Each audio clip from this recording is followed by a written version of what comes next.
And we are live. Welcome to the Dialogues About Death show with your host, Chris Miller. How are you, Good Chris? morning. Good morning, everybody. Good morning. And everyone, today is Chris's Oh my birthday. gosh. I get to actually podcast on my birthday. How awesome is that? So we are celebrating lots of things today besides Chris's 29th birthday, Yep, because that's the thing. That's the story, and we're sticking to it. that's right. We are talking about something that's very near and dear to Chris's heart, which the fact in honor of September of the month of Labor Day, we thought that we would talk about how the funeral service is really a labor of love. It's not something you think, oh, I'm going to make millions of dollars like in the stock market or real estate or something, right? It's not something that common everyday person thinks, I think I'm going to deal with death today, as a career. Right. It really is a calling. And so we're going to talk about kind of why Chris decided to join his family's business. Yeah, Even though he had other plans for his life, I think the that's Lord right. just kind of called you back to it. And then people in your industry, because you were the president of OGR, the Order Yeah. of the Golden Rule. So we're going to talk a little bit about that and what other people in your industry, why they were called to the funeral service. Okay. And so I think people are going to be really interested because you never know. Maybe there's somebody in the audience that is going to maybe feel that tug like, That's right. oh, I didn't realize this is something that I was born to do. Yeah, And it just might be the blessing that they're looking for. that's right. So looks like we have some people on, which is awesome. We have, Steve Reno says happy birthday. Good morning. Good morning. And Grace, happy birthday, Chris. Thank you. Yay. And Kathy, good morning. And Keisha's here. Good morning. I love Wow, it. everybody's on. Thank you. Yay. Yay. And Kathy and Keisha are on your team. So Yes. they are in the funeral service. So Kathy and Keisha, we would love to hear from you. What, just put in the comments why you decided to join the funeral service. Yeah, we want to share those too. I love it. And Chris also says, hello and good morning, my dear friends. Oh, I love it. awesome. You are being loved on today, sir. I love Thank it. you.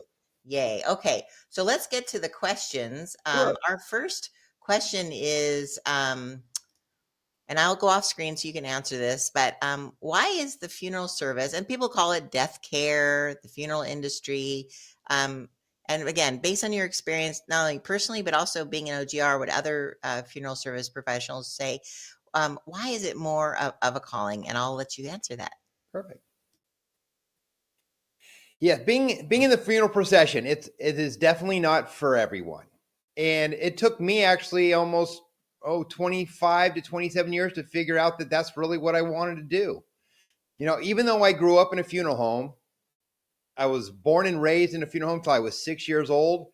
And my parents would never let me have a job when I was a teenager. I always had to work at the funeral home. But it wasn't really my passion or my calling at the time that I recognized. So I went away to college. I got my degree in hotel restaurant management, and I love to serve. So I served people in the restaurant industry and hotel industry for many years. And then something came upon me where I just wasn't being satisfied or fulfilled anymore serving people in the hospitality industry. And I thought, gee, I was actually surrounded by my parents and the business for all my life growing up. And I watched and saw how they served the families that we deal with and also serving in our community.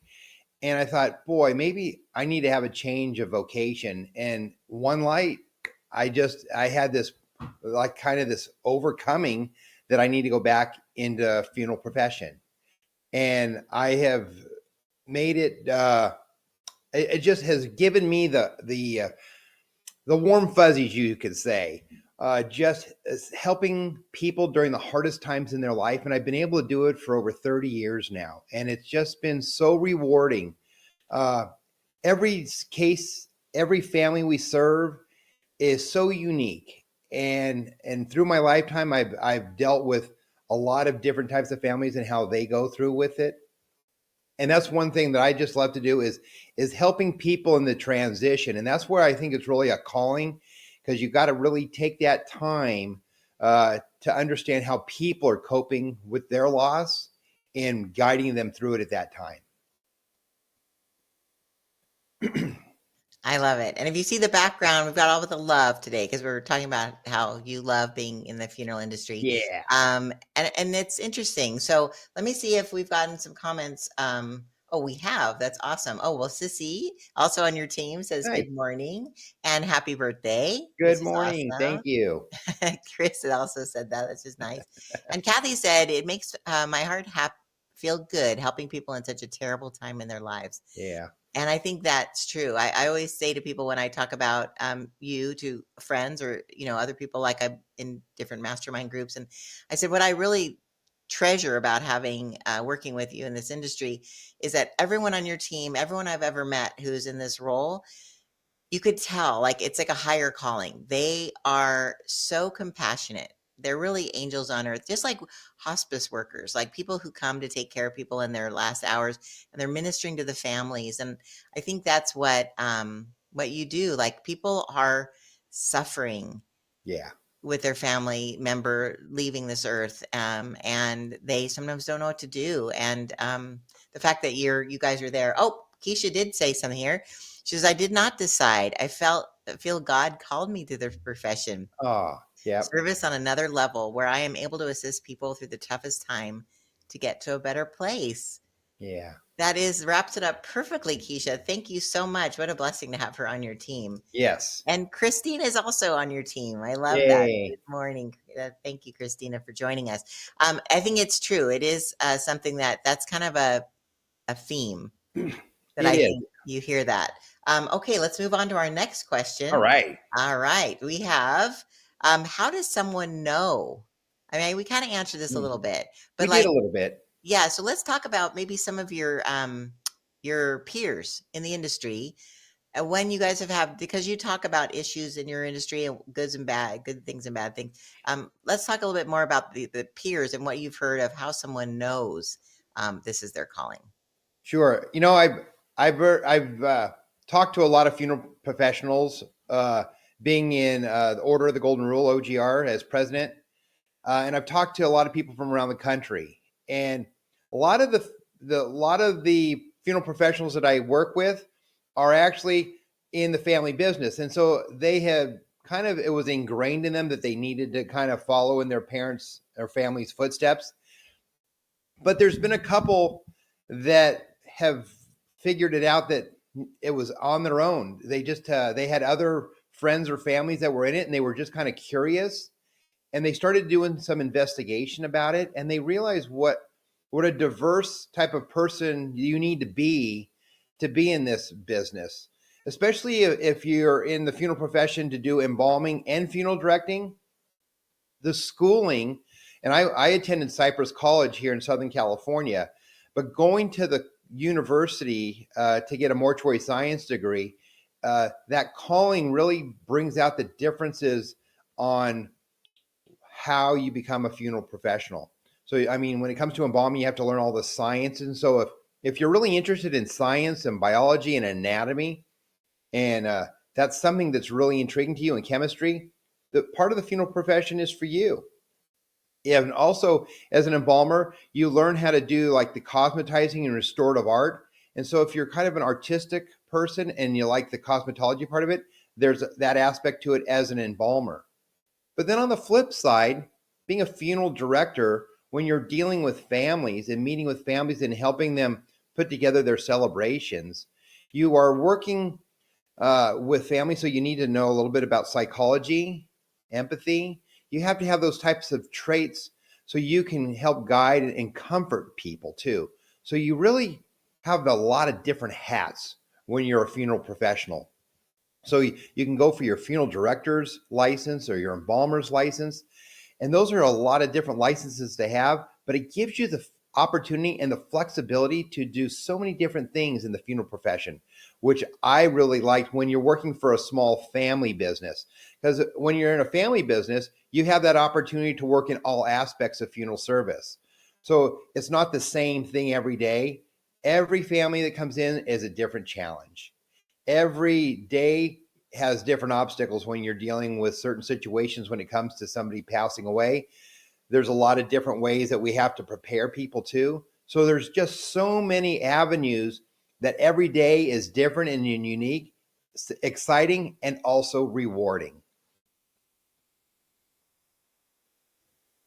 I love that. That's Yeah. really cool. And it kind of brings me into what you were talking about, how you have to wear different hats. Actually, that was the third question that came in about this on this topic was what kind of things does the service require? Ah, I was also thinking about how, like, one of the hats, and I'll let you answer this in a minute, but one of the hats that I've kind of noticed that your team takes on, and I know this sounds weird to say it this way, well, it's like event planning. yeah, The funeral is an event. And you host them at your chapel, yeah, and you have facility to be able to host the luncheon or the open house or whatever. yeah. But you also coordinate it at churches and other facilities that people want, and sometimes We in their do. homes. And so you're helping with, if they want people order flowers and catering and photo books and program, all the things. It's really an event like a wedding planner, a party Yes, planner. It's it really is. so if someone has that gift, right? Or I'll have gifts. Absolutely. That was is another thing that the service requires is someone who knows how to be detail oriented and get that. So again, I'm going to Absolutely. let you answer this, but talk a little bit about like someone like Sure. Keisha and Erica and Devon, like they as a funeral arranger, like what are all the things are they required to do? Because again, also Sure. I want people to appreciate all the things that maybe go on in the back end of your Sure. service because it's not just Absolutely. like click, click, click, done. Like there's Yeah, so many moving parts that that's someone at true. your team does for people that I don't think they really know that Yeah, happens because you guys make sure. it seem so easy and We seamless. try. So, yeah. Absolutely. All right. So, again, what kind of things does the service of being in the funeral industry require? Sure. So, as Mary was mentioning, what we do is we assist families in putting together their celebration of life for families. It's when you've lost somebody and you're dealing with grief, sometimes you're not thinking clear. And that's why we're here. We're here to relieve that burden from the family so we can help coordinate the memorialization of their loved one. So we do remove the burden and just not doing the back behind the scenes stuff. But you know what? It really starts from the first call. People a lot of say is like, well, why do you charge this for funeral service? Gee, it seems to be pretty expensive. But we're on call 24 hours a day, 7 days a week, 24/7, holidays, weekends. We always have staff available to help families. So we're always by the phone. We're waiting for the phone to ring. There's always a staff member available to answer questions about funeral service. And then once we do bring that family in and we start working with them and building a relationship with them and finding out a lot about their loved one, then we start building that celebration and that memorialization for them. And there's so many things that they do after they've met with the families. They need to call the churches, they need to call the pastors, they need to call in flowers, military honors, maybe escorts, limousines. They have to coordinate music. Then we also have to do uh, the programs, the memorials. We're printing of all of those types of things, putting together video programs and video montages for them. There's a lot of hours that go on behind the scenes to coordinate a funeral service. And each staff member, they spend several hours with a family, and then after they're done with that family, they have to go on behind the scenes and they each do their work with their own families and they coordinate all of that stuff to make sure it goes off seamlessly. So I really say it's being a funeral counselor or an arranger, and putting on this celebration, this this party, you can say, of remembrance, is almost like putting on a wedding. But when you're doing a wedding, you have 6 months to a year and a half to plan a wedding. And for a funeral, you have sometimes like 3 to 10 days to coordinate and pull this off. So it's a really high stress. You have to be severely organized. It could be highly stressed because you're having to work on tight timelines. So if that's something for you too, the people I have working for me do that very well. They work under tight restraints, working on getting things coordinated so things go seamlessly. Because we're human. We have made mistakes in the past. No one's perfect, but we try to work on a 99.9% of getting things worked off every time. And our staff works so well with the families. Then we have our funeral service arrangers that are going out into the field to finalize everything. And then they have to go to the churches and set things up off site at a church or maybe at a family's home or maybe at an offsite location because they may not want it indoors. They may have thought that they wanted outdoors. And so we'll work with outdoor venues also to coordinate those types of things. But there are so many behind the scene things that go on just to coordinate. It's amazing. And my staff does a great job in doing those things and helping our families cope with the loss of their loved one. I love that. It's really a good insight to what you guys do. In fact, Sissy on your team, she actually said, you know, you're the right person when you love coming to work, knowing that you're going to assist a family through the hardest time of their life. And the good feeling when the service was longer than it fits here. Good feeling when the service was beautiful. Oh, That's yeah. so true. And it's just Yeah. like as an event, like you want the service to be beautiful. It's something that people will remember always. I remember my grandmother used to take pictures at funerals, Mhm. especially like when her husband died. She wanted pictures of the casket and the at the burial site. Like she wanted to remember, and she wanted to see the people that were there. Yeah. Like they were her friends, and she Yeah. wanted to. And so when I remember when she got older, she'd ask to look at her photo books, and we would go through, and she'd be like, "Oh, it was so kind that this person came to the funeral.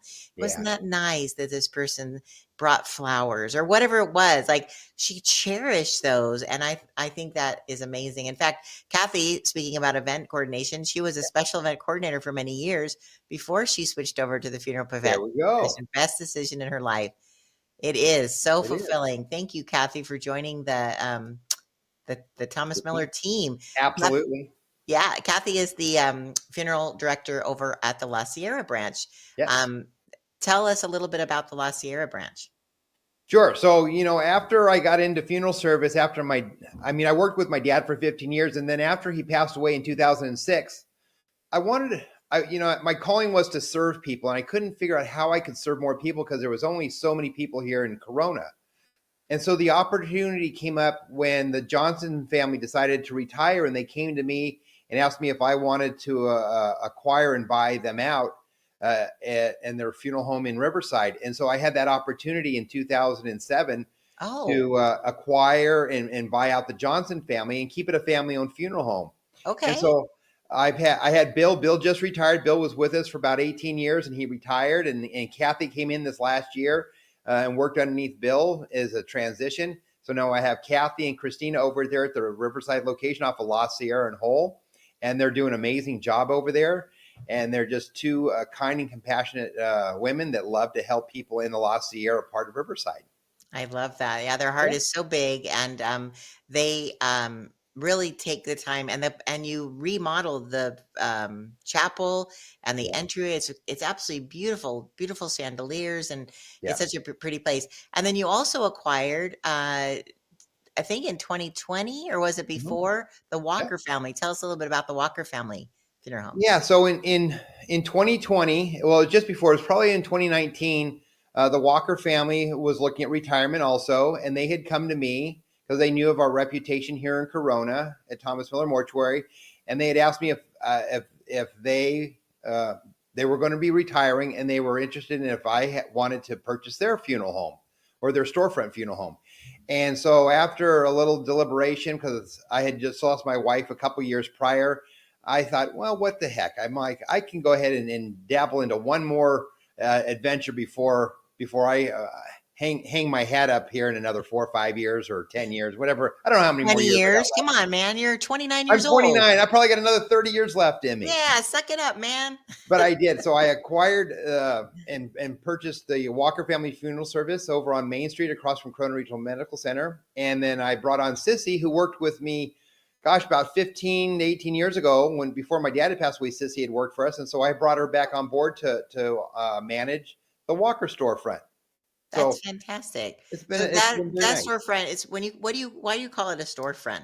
So a storefront is just where we can provide funeral services. We don't have like an embalming room, so we don't have it's not a full service funeral home. Okay. So what we've done is we've converted parts of the suite that we have over there into some office space, and we've utilized it the best we can. So we actually have a small chapel that holds about 35 to 40 people. So if families have a smaller group or smaller family, we Okay. can have them come and use us. If they have a larger family, then we usually show them one of our other chapels, either in Riverside at La Sierra or Thomas Miller in Corona. And so then they can go ahead and use another chapel depending on the size of their family and the type of service that they want for their loved one. Oh, that's fantastic. And the Yeah, fact that it's right across the street from the hospital, um, I'm sure it's a comfort knowing that people can go and just discuss their options sure. and see what they need to do. Because again, you don't have to wait until you're at No, in the place of needing it. You can pre-plan and get things taken care of. We've talked about that on different yeah, shows.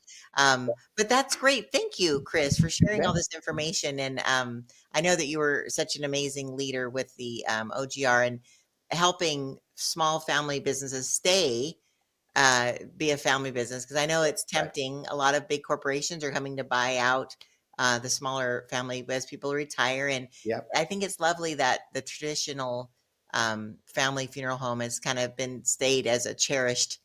Yeah, um, and we're working on that right now with OGR. We're working with other creative partners to see how we can keep family businesses privately held under family ownership as long as we can. Even if the family's wanting to sell or retire, we're looking at options for families out there around the country in North America that we're working with other partners. So hopefully we can maintain keeping funeral service privately held. I think keeping it privately held and keeping it family owned is really important.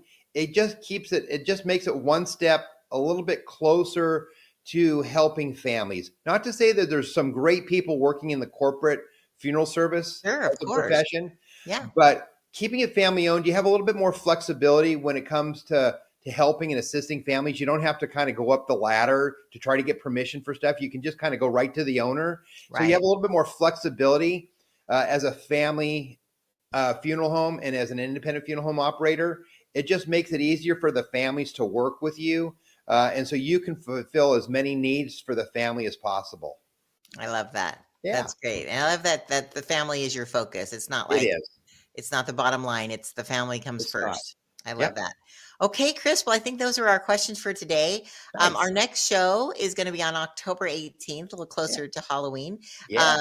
Um, and so we'll be announcing the topic of that show coming up soon. But thank you, Chris. And again, Thank you. happy Thank you, Mary. Thank you, birthday! everybody that participated today. I love all your insights and all your wisdom and knowledge of helping the funeral profession move forward. And thanks for all the birthday wishes, too. Yes. Oh, that's so sweet. All right, everybody. Until next time, if you have any questions, if this is something that you think would help someone, maybe someone interested in the career or something, Yeah, please share it with them, or absolutely. on your own page or whatever, because we just think that it's good to open up these conversations, have these dialogues about death, because it happens to everyone, That's and right. it's better to deal with it sooner than later. So, thank you so much for being a part of this. And Chris, again, happy birthday. And Thank you. we'll see you guys back on October 18th. Wonderful. All Bye right. You guys bye. have a fabulous day. Bye.